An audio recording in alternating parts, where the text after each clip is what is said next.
নহয় তেতিয়াহ'লে আকৌ যে আন্দোলন কাৰ্যসূচী আছে আন্দোলন কাৰ্যসূচীটো আকৌ আমি जे मोनद' हारियाहाय एसटि डिमान्ड खालामबाय थादों एसटि डिमान्ड खालामबाय थाबोनानै जे बिथांमोना दा बावैसो मानो सिरि थाखो बा गोबाङानो साननो हागौ बिथांमोना एसटि दाबि खालामला नामा एसटि खालामनाया रेडि जाबाय नामा थिग बेखौ गोबाङानो साननो हागौ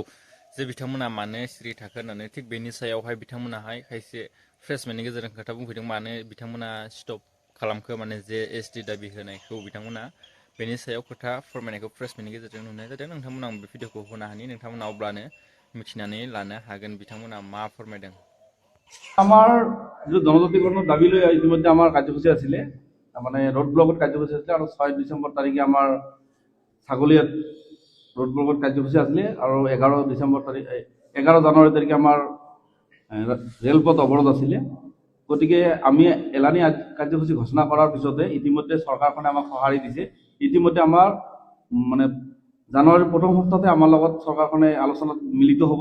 গতিকে তাৰ কাৰণত আমি আজি যে কাৰ্যসূচী আছিলে এই কাৰ্যসূচীটো আমি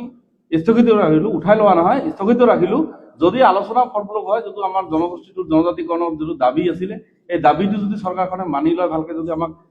2026 চনৰ আগতে দিয়ে তেতিয়াহ'লে আমি আলোচনাৰ পিছতে আপোনালোকক আমি জনাম কিয়নো আমাক যদি আলোচনাত মাতিছে কাৰণ আন্দোলনটো কৰিলেতো সমস্যা সমাধান হৈ নাযায় আলোচনাৰ মাজেৰে মানে সমস্যাটো সমাধান কৰিব লাগিব ইতিমধ্যে যেহেতু আমাক আলোচনালৈ চৰকাৰখনে আমন্ত্ৰণ জনাইছে আমি আলোচনাৰ পিছত কাৰ্যসূচীবিলাক আমি যদি চৰকাৰৰ লগত যদি ভাল আলোচনা হয় তেতিয়াহ'লে আমি নিশ্চয় আন্দোলন তেতিয়া নকৰোঁ আৰু যদি আলোচনা নহয় তেতিয়াহ'লে আকৌ যে আন্দোলন কাৰ্যসূচী আছে এই আন্দোলন কাৰ্যসূচীটো আকৌ আমি অব্যাহত ৰাখিম नैबे भिडिअनि गेजेरजों नोंथांमोना निश्चय नुबाय जानांगौ मिथिबाय जानांगौ जे बिथांमोनाहाय मानो एसटि डिमान्डखौ दोनथ'दों बा स्टप खालामदों दा नोंथांमोना गोबाङानो साननो हागौ बिथांमोना रिजेक्ट जाबाय एसटि होनाया नंला एसटि मोननाय नंला बेफोरसो गोबां खोथा साननोबो हागौ बेनिखायनो आं नैबे भिडिअखौ लाना फैदों माने बिथांमोना एसटि डिमान्ड खालामनायखौ दोनथ'दोंसो बावैसो जे सोरखाराहाय बे जिथु सावरायगोननि मोनसे खोथा होननायनि गेजेरावहाय बिथांमोना दोनथ'दों माने बिथांमोना दासिमबो सिरि जायाखै बेनिखायनो जों गासैबो सिरि थादों होननानै सिरि थानाया जोंनि थाखाय मा नोंथांमोना निश्चय मिथिखायो आरो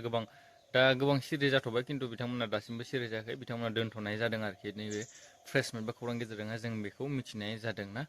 नोंथांमोनाबो नैबे भिडिअखौ मोजां मोनदोंबा लाइक खालामना शेयार खालामना जाहाथे नैबे भिडिअनि गेजेरजों गासैबो मिथिनानै लायो जे एसटि डिमान्ड खालामनाया मानो स्टप जाथ'नानै दङ मानो दोनथ'नाय जादों मानो सिरिथ'ना नेक्स्ट आपडेटनि सायाव लोगो मोनलायसिगोन चेनेलखौ मावनानै साबस्क्राइब खालामनानै ला गोदान गोदान आपडेट मोनबाय थानाय बायसा नैबे चेनेलनिफ्राय नेक्स्ट आपडेटआव लोगो मोनलायसिगोन